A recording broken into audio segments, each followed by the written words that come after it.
বলেছিলাম আপনাদের কাছে 3টা পয়েন্ট বলবো। 30 মিনিট চাইছি, কিন্তু 11টা বাজে, 2-1 মিনিট কম বেশি হতে পারে, ভালো করে খেয়াল করেন। 1 নম্বরে তাহলে আল্লাহর আব্দ হতে হবে, আপনার নিজেকে উবুদিয়াতের মধ্যে নিজেকে ঢুকাতে হবে। আপনার স্বাধীন কোনো ইচ্ছা, আপনার মনোবাসনা, আপনার অন্তর যা চাই তা করা যাবে। শরীর ভাল লাগতেছে না, ঠান্ডা ঠান্ডা খুব, অতএব নামাজে যাব না, মানা হবে হবে। আপনি তাহলে আব্দ হতে পারছেন না? আপনার যদি এরকম মনের অবস্থা হয়, তাহলে আপনার ছোট্ট একটু পরীক্ষার মধ্যে যাওয়া লাগবে যে আমি আব্দ আছি কি না আছি। শিখাই দেব, শিখাই দিব, করবেন তো? দেখেন, মানুষ দুই দিক দিয়ে খায়। কয় দিক দিয়া? এই যুবকেরা কথা বলো, কয় দিক দিয়া? কয় দিক দিয়ে খায়? দুই দিক দিয়ে। একটা খায় মুখ দিয়ে, আর একটা খায় নাক দিয়া। মুখের খাবারের জন্য কত পেরেশানি, বাজার করো, সদাই করো, এত সুন্দর রান্না, তারপরেও মন ভরে না। বউ একটু লবণ কম বেশি দিছে, অল্প একটুখানি তরকারির ঝাল কম বেশি হয়ে গেছে, আপনি যাই দাপট দিয়ে বলছেন ময়াকার গয় দীর্ঘই কি রান্না করিস। উচ্চারণ করে দিব, বানান পারেন তো আপনারা? বাবা, যার সাথে আপনি রাত্রে থাকেন, যে আপনার সন্তানের মা, তারে আপনি ময়াকার দীর্ঘই বলতে একবার গায়ের মধ্যে বিবেচনায় নিলেন না। এত শক্তি, এত হিম্মত আপনার মুখে খেয়ে দিল। আল্লাহ বলছেন মা ইয়ালফিযু মিন কাওলিন ইল্লা লাদাইহি রাকীবুন আতীদ। বান্দা, তোর মুখ দিয়ে যা কথা বের হয়, আল্লাহর কাছে সবগুলার হিসাব দেওয়া লাগবে। মুখের কথার বাড়াবাড়ির শাস্তি আল্লাহ দুনিয়াতে অনেক সময় দেন, আর আল্লাহর কাছে পাওয়াই লাগবে, ঠিক কি না? বছর 2 হয়েছে মনে হয়, বাংলাদেশে একজন খুব ফাল দিছিল, আলেমদের বিপক্ষে কথা বলে, ইসলামের বিপক্ষে কথা বলে, বড় বড় ডায়লগ দেয়, আসো ডিবেট হবে, তর্ক হবে। আল্লাহ বলছে দাঁড়া, 2 মিনিটের একটা অডিও ক্লিপস মাত্র ফাঁস করে দিয়েছে আল্লাহ। ফাঁস করে দেওয়ার পরে পার্টি লাত্থায় নামাইছে, এরপরে মন্ত্রীর থেকে নামাইছে, এরপরে দেশের তে বাড়াইছে, পৃথিবীর বিভিন্ন এয়ারপোর্টে শুয়ে লাত্তিকায় আবার দেশে আসছে। আসার পরে এরপরে ঢাকায় আসে না গ্রামে আসে, তা যখন জানা যায় না, তখন ওনার বউ আবার ওনার নামে জিডি করছে, করার পরে বোঝা গেছে মাল কোথায় আছে। কথা বলেন, কত খুশি না আপনারা? বাপ রে বাপ, হুজুর কেবল পয়েন্টে আসছে। উনার 2 মিনিটে এত বেইজ্জতি যদি হয়, বুকে একটু হাত দিয়ে বলেন তো, আপনার আমার জীবনের কোন 200-500 মিনিট আছে কিনা, যেই কথা যদি প্রকাশ হয়ে যায়, আপনি জনগণের সামনে, পিতামাতার সামনে, আল্লাহর সামনে মুখ দেখাতে পারবেন না। মোড়ের উপরে দাঁড়াইছে, একটা মহিলা সামনে দিয়ে যাচ্ছে, 3 বন্ধু, ওর শরীরের উপর নিচ ভিতর সবগুলো আলোচনা করছে। ওই কথাটা আপনি আপনার মায়ের ব্যাপারে যদি কেউ বলে শুনতে পারবেন না, আপনার বোনের ব্যাপারে আপনি শুনতে পারবেন না, কিন্তু আপনার মুখ দিয়ে একজন অপরিচিত অথবা আপনার বান্ধবী আপনার সাথে পড়ে, তার ব্যাপারে এরকম কথা আলোচনা হয়ে গেছে। ও যুবকেরা বলো তো, আমাদের জীবনে আছে কিনা? মোড়ের দোকানে যায় বসছে, আসরের নামাজের পরে ডান পাশে বসছে গীবত কমিটির সভাপতি, বামে সেক্রেটারি, মধ্যে ক্যাশিয়ার। এরপরে শুরু হয়ে গেল অমুক হুজুরের কি হলো, অমুক মাদ্রাসার অমুক লিডারের, বাপ রে গীবত গীবত গীবত। মধ্যে যেটা বসে আছে খুব ভাব নিয়ে, অনেকক্ষণ কথা বলে না, অনেকক্ষণ পরে বলতেছে আল্লাহ মাফ করুক, এই কথা বলা উচিত না, কিন্তু না বলেও পারি না, আসলেও হুজুর খারাপ। ওরে টাউট, ইন্টারন্যাশনাল টাউট, আল্লাহরে ভূগোল বুঝ দিতে চায়, হালাল গীবত করতেছে, মানে কি এ কথা বলা উচিত না, আল্লাহ মাফ করুক, না বলেও পারি না। ওর বদমাইশ আছে কিনা এরকম? আপনি গীবত করতেছেন, আপনি মুখ দিয়ে এরকম কথাবার্তা বলতেছেন, আপনি অনবরত এরকম করে মিথ্যা কথা বলতেছেন। আল্লাহ রাব্বুল আলামিন বলতেছেন তুমি তাহলে আল্লাহর প্রকৃত গোলাম হতে পারো না, কারণ আল্লাহ তোমারে যা বলছে তোমার পছন্দ হলেও মানতে হবে, পছন্দ না হলেও তোমাকে মেনে নিতে হবে, ঠিক না? তাহলে মানুষ 2 দিক দিয়ে খায়, একটা বলেছিলাম মুখ দিয়ে, আর একটা নাক দিয়া। নাকের খাবার অক্সিজেন। এখন যেই খাবার অক্সিজেন কারা কারা কিনে খান, তাদের সাথে আমার কোনো কথা নাই, হাত তুলে দেন। না এখানে একজনও নেন। দাম কত জানেন? আমার আব্বারে ভর্তি করছিলাম, আইসিইউতে ছিলেন, করোনা হওয়ার পরে আসগর আলী মেডিকেলে 7 দিন পর আল্লাহ সুস্থ করেছেন, বেরিয়েছে, অনেক টাকার ট্রিটমেন্ট, তবে শুধুমাত্র অক্সিজেনের বিল কয়েক হাজার টাকা। 60 বছর বয়স, যেই লোক কোনোদিন অক্সিজেন লাগলো না, 7 দিনে কয়েক হাজার টাকা দেওয়া লাগলো, মাথা ঘুরে গেছে তখন সুবহানাল্লাহ। হওয়ার পরে থেকে আল্লাহ কত টাকার অক্সিজেন আপনারে আমারে খাওয়াইলেন। যে আল্লাহর অক্সিজেন খান, নামাজ পড়তে মন চায় না, বন্ধুরে একটা ডাক দিবেন, ধর ধর, আল্লাহর অক্সিজেন খাবো না, সমস্যা কোথায়, ধর ঠেসে ধর। ঠাসে ধরতে বলবেন, নাক মুখ পিছন দিক দিয়ে, তবে বলে রাখবেন যখন নড়াচড়া করবে ছাইড়ে দিস। বেকায়দা বন্ধু হলে কিন্তু না ছাড়লে 1 মিনিটে শেষ আপনি। কিনা কথা শুনবে না মানে, আল্লাহর কথা শুনবে না মানে কি তোমার সমস্যা? আল্লাহ যা মানতে বলছে তুমি মানবে না কেন? আল্লাহ নবী বলছে টাকনুর নিচে তোমার কাপড় পরা যাবে না। কতদিন এই ওয়াজ করা লাগবে? কতদিন?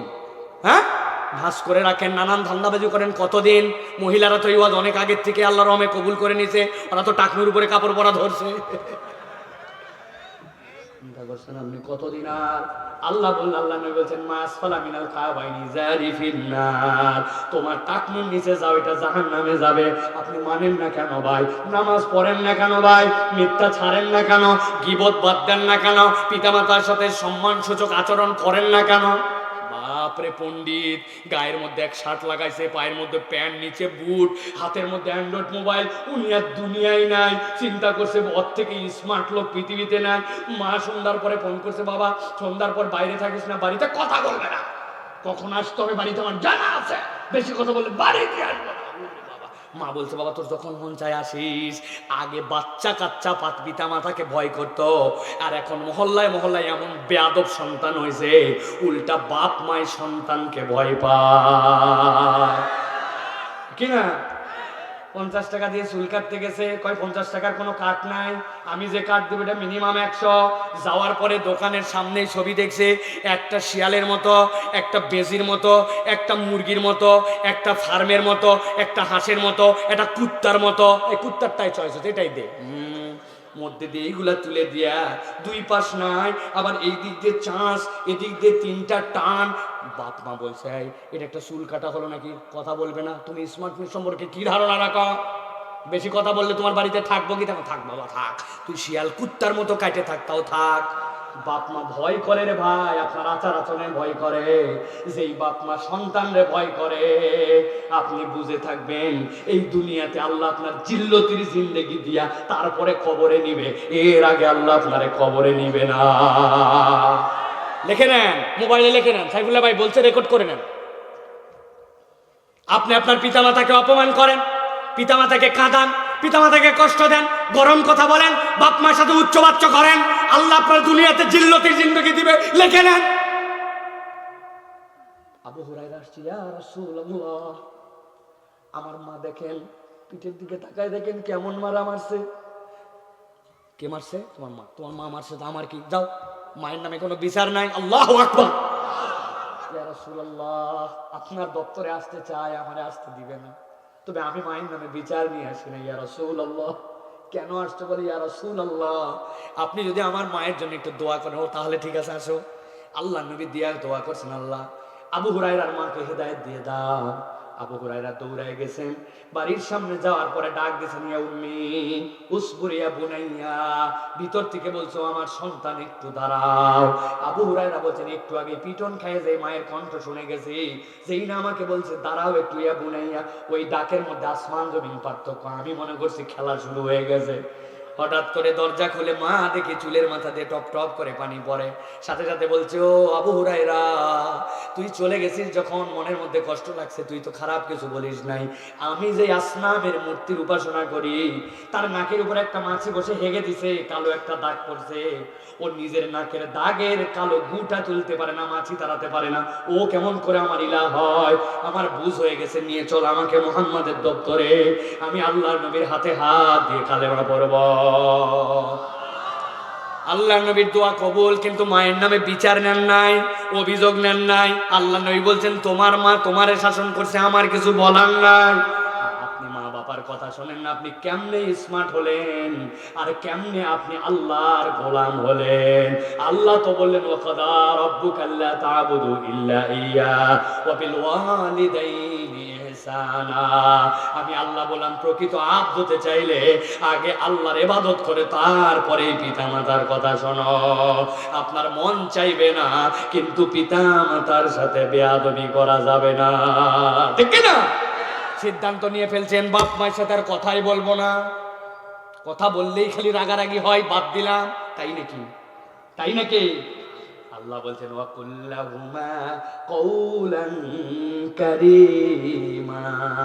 মুখ বন্ধ করে রাখার উপায় নাই, কথা বলতেই হবে।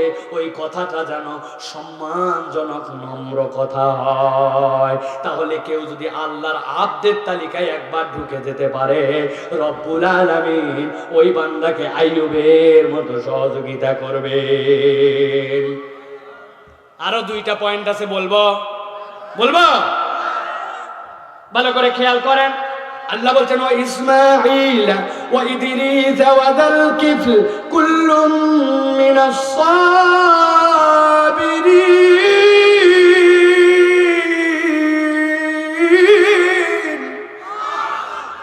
আমার আল্লাহ বলছেন আর জেনে রাখো, আমি আল্লাহ রাব্বুল আলামিন ইসমাঈল, ইদরিস, জাল কিফল এই নবীদেরকে আমি সাবের বানাইছিলাম। আল্লাহর আব্দ হওয়ার পরে আপনাকে সবর করতে হবে। কি করতে হবে? আমি তো খুব সবর করি হুজুর, অনেকদিন অসুখ, কাউরে অভিযোগ দেয় না, জমি জমা যা আছে ওই কামাই নিয়ে থাকি না। আপনি সবর মানে বোঝেন নাই। আমি সবরের সংক্ষিপ্ত রূপ বলে দেই, সবরের সর্বোচ্চ রূপ। আপনাকে আল্লাহর বিধিবিধানের উপরে দায়েম এবং কায়েম থাকতে হবে। দুনিয়া একদিক, কিন্তু আল্লাহর বিধানে অটল থাকা, এটাই হচ্ছে আপনার জন্য সবর। হুজুরের ওয়াজ শুনে মুখে দাড়ি ছেড়ে দিছে। মোড়ের দোকানে যাওয়ার পর একজন বলছে কিরে মুন্সি হলি কবে? সাথে সাথে লজ্জায় পড়ে গেছে। দোকানে দিয়ে বলছে নিচের দিয়ে এক শ্বাস দিবি, উপর দিয়ে আরেক শ্বাস দিবি, দাড়ির গুষ্টি কিলাই। আপনি আল্লাহর উপর সবর করতে পারছেন? না না না। আপনি রমজানে নামাজ ধরেন, রমজানে ভালো মুসলমান হন। রমজানের পরে ঈদের রাত্রে থেকে আপনি বান্দর, শয়তানের থেকে বড় শয়তানিতে রূপান্তর হন, তাহলে তো আপনি সাপের বান্দা হতে পারেন না, ঠিক কিনা? খালি অভিযোগ করে আল্লাহ শোনেন, আল্লাহ শোনেন। আল্লাহ শুনবে কেমনি? আপনি ফোন তো অ্যান্ড্রয়েড না, বুঝেন না আপনি? আল্লাহ এই জন্য বলছেন আল্লাহর বিধানে আপনাকে ইস্তেকামত থাকতে হবে। মা বোনেরা আসছেন অনেকে ওয়াজ শোনার জন্য, অনেক মায়ের আসছে দেখলাম, হাত মোজা, পা মোজা, মুখ দেখা যায় না, পা দেখা যায় না, কিন্তু একটা হাতে করে ধরে নিয়ে আসছে 18 বছরের, ওইটা যা যা পরে আসছে অর্ধেক না তাকায় থাকা যায় না। কি 60 বছরের মুরব্বী, আপনার তো জোর করে বিয়ে করতে চাইলেও কেউ করবে না। আর আপনার মেয়ের যেটা বিয়ে হয় নাই ওটারই এমন করে নিয়ে আসছেন, পর্দা তো ওইটার বেশি করা লাগবে, ঠিক কিনা? ঠিক তো বললেন। এরা তো কেউ আপনার বউ, কেউ আপনার বোন, কেউ আপনার ভাতিজা, তো আপনাদেরও দায়িত্ব আছে কিনা? আপনার খালাতো বোন পর্দা করে চলছে, হুজুর হয়ে গেছে, কত ঢং দেখলে, 7 ঘাট ঘুরে এখন পর্দা মারাইছে। আপনারাই বলেন আবার, ঠিক কিনা? এই কথা বললে ঈমান চলে যেতে পারে। কারো অতীত নিয়ে খোঁটা দেওয়ার অধিকার আল্লাহ কাউকে দেন না। অতীত নিয়ে খোঁটা দিলে ওমর কখনো খলিফাতুল মুসলিমিন হতে পারতেন না, কারণ ওমর ছাড়া কেউ আল্লাহর নবীকে এককভাবে হত্যা করার সিদ্ধান্ত আগে কেউ নেয় নাই। যেই ওমর ছিলেন জিরো, আল্লাহ তারে কোরআন দিয়ে হিরো বানাইছেন। অতএব ওমর রাদিয়াল্লাহু তাআলার অতীত টেনে যেরকম সমালোচনা করার কারো অধিকার নাই। কোনো বোন যদি আল্লাহর দিকে ফেরত আসে, দিন পালনে অগ্রগামী হয়, তারে নিয়ে টিটকারি মশকরা করা যাবে না, ঠিক কিনা? আপনি উল্টা বলে দিবেন আমার চাচতো বোন, আমার মামাতো বোন, আমার খালাতো বোন ওই বাড়িতে যদি থাকে, পর্দা যদি না করে, ওই বাড়িতে আমি যাব না। এখন তো ঠিক কর না। আল্লাহ রাব্বুল আলামিন আমাদেরকে তাহলে আল্লাহর বিধানের উপরে সবর করার তৌফিক দান করেন। এবার 3 নম্বর আরেকটা আল্লাহ রাব্বুল আলামিন বলছেন এই গুণ যদি অর্জন করতে পারো, বিরাট বড় নিয়ামত।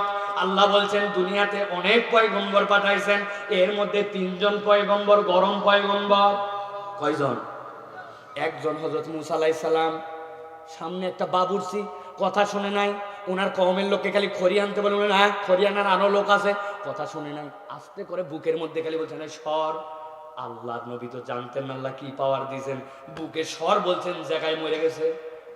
চিন্তা করছেন হাতের কি শক্তি।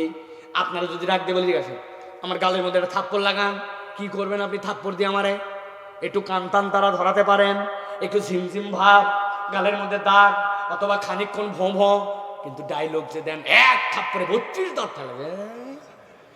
একবার খালি দাঁতের ডাক্তারের কাছে যে গেছে পোকালা দাঁত তুলতে, ওই জানে দাঁত তোলার ঠেলা কি, ঠিক কিনা বা?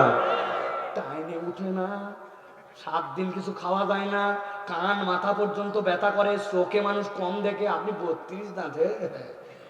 এক মহিলা নাকি তার বাচ্চাকে পড়াচ্ছে, পড়াতে পড়াতে পড়া পারেনি, বলছে তোর 48 দাঁত ফেলে দেবে এক থাপ্পড়ে। ওর বাপ পাশে ছিল, আয়সে বলছে কি রে তুমি ওরে বকবে বকবে মারবে মারবে, ওর দাঁত 16টা আর ফেলবে 48টা, বুঝলাম না তো। বউ বলছে সাথে সাথে আমি জানতাম ওরে শাসন করলে মধ্যে তুমি আসবে, এই জন্য তোমার 32 ধরে নিছি।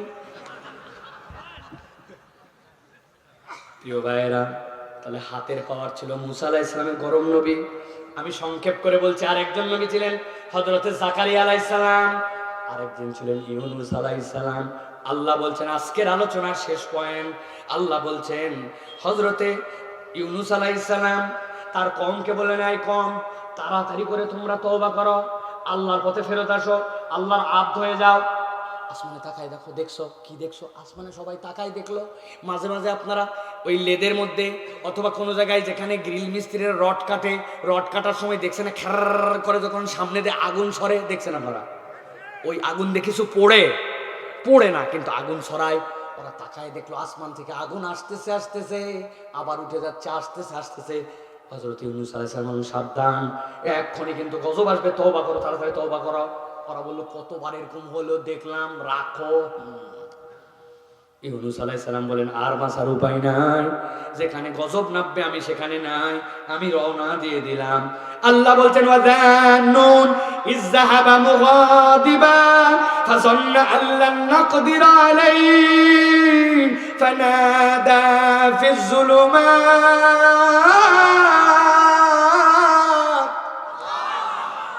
আল্লাহ বলছেন হযরতে ইউনূস আলাইহিস সালাম রাগ করে কওমকে বললেন, আর তোমাদের কাছে আমি নাই, তোমাদের উপরে গজব আসবে, আমি গেলাম। ইউনূস আলাইহিস সালামের কওম দেখলো ইউনূস আলাইহিস সালাম যখন চলে গেছেন রাগ করে, সত্যি তো আস্তে আস্তে ওই আগুন বর্ষণ তাদের কাছাকাছি আসতেছে। ওরা বলল না রে, মিথ্যা কথা বলে নাই নবী, বাঁচা তো লাগবে, এখনো যেহেতু গজব আসে নাই, কেমনে বাঁচবো? সবাই মিলে মাঠে আসো, আল্লাহর কাছে রোনাজারি করব। যারা গুনাহ করতে করতেছে ওদের অন্তর তো নরম নাই, ওদের তো আর চোখে পানি আসে না। ওই কওমের মধ্যে কতগুলা বুড়া ছিল, বুড়াদেরকে সব সময় আপনারা ত্যাগ করে দিয়েন না, মুরব্বীদের অনেক বুদ্ধি আছে, সাংঘাতিক বুদ্ধি। এটা যদি পজিটিভ কাজে লাগে তাহলে ভালো, নেগেটিভ হলে বিপদ, ঠিক কিনা? ওরা বুদ্ধি দিয়েছে, শোনো তোমাদের যারা কোলের শিশু আছে, যেগুলা দুধ খাওয়ানো, এগুলা যারা যারা আছে সব সামনে আসো। কয়েক হাজার লোক সামনে আসছে, বলছে এই ডান পাশে যতগুলা বাচ্চা আছে দুধের শিশু, এইগুলা সবগুলার শোয়ায় দাও। মায়েদের মন টানে না, তারপরে গজব থেকে বাঁচার জন্য মনে করছে শোয়ানো লাগবে, শোয়াই দিচ্ছে হাজার হাজার শিশু। বলে মায়েরা সব বামে চলে আসো। সব মায়েরা বামে চলে আসছে। বামে আসার পরে মধ্যে সব মানুষ, এখন দুধের শিশুরা মা পায়নি, পাগলের মতো কাঁদতেছে। ওদিকে মায়েরা চিন্তা করতেছে মরি মরি, কোলের মধ্যে সন্তানটা নিয়ে মরলে তাও শান্তি পাতাম, সন্তানের কাছে যাইতে পারতেছে না, যেন মা কাঁদতেছে। মধ্যে আছে চাচা, খালু, বড় বাপ, ভাই, নানা, দাদা, ওরাও এই দুই গ্রুপের কান্নাকাটি দেখে কাঁদতেছে। আর আল্লাহর কাছে বলছে, আল্লাহ তুমি গজব থেকে আমাদেরকে মাফ করে দাও। আল্লাহ রাব্বুল আমিন তার রহমতের সাগরে ঢেউ লেগে গেল। আল্লাহ হযরত ইউনূস আলাইহিস সালামের কওমের তওবা কবুল করে নিলেন। আল্লাহ তওবা কবুল করছেন, কিন্তু ইউনূস নবী বিপদে পড়ছে। ওই কওমের নিয়ম ছিল, কেউ যদি কোনো মিথ্যা কথা বলে আর প্রমাণ হয়ে যায়, তাহলে তার ধরের থেকে কল্লা নামায় দিবে। ইউনূস আলাইহিস সালাম দেখলেন তাদের প্রতি তো গজব আসে নাই, এখন তো ধরা পড়লে আমারে বলবি তুই মিথ্যা কথা বলছিস, তোরে সাইজ করে দিব। ইউনূস আলাইহিস সালাম পালা পালা পালা, ইউনূস আলাইহিস সালাম পালায় চলে যাচ্ছেন। সামনে যে এক নদী বেঁধে গেল, নদী বড় নদী, নদীর মধ্যে এক নৌকা ওই পারে পার নিয়ে যাচ্ছে, উঠে পড়ছেন নৌকার মধ্যে। আল্লাহর খেলা, যেই গজব কওমের উপরে ছিল আল্লাহ ওইটা নিয়ে আসছেন এখন সাগরের উপরে। উপরে তুফান লেগে গেছে, নিচে নৌকা দোল দোল দোল, এখনই সবাই মিলে ডুবে শেষ হয়ে যাবে মাছ দরিয়ায়। মাঝি এসে বলছে বাঁচার উপায় আমার জানা আছে। কেমনে? বলে এর আগেও দুই একবার এরকম হয়েছে। এরকম যখন হয় তখন নৌকার সব মানুষের মধ্যে থেকে একজনকে আল্লাহর জন্য ঝাঁপ দিয়ে দেওয়া লাগে, নিচে পড়ে যেতে হয়। যদি নিচে চলে যায় বাকিদেরকে আল্লাহ উদ্ধার করে দেন একজনের জীবনের বিনিময়ে। তুই ঝাঁপ দে। আমি ঝাঁপ দিব মানে? আমার বয়স কম। মুরব্বী আপনি হ্যাঁ, আমার এখনো কত কাজ বাকি, হজেই যায়নি এখনো। ঝাঁপ দেও, তুই ঝাঁপ। বিয়ে শাদি করিস না, তুই ঝাঁপ দে। আরে কেউ ঝাঁপ দিবে না। কি করা লাগবে এখন? লটারি।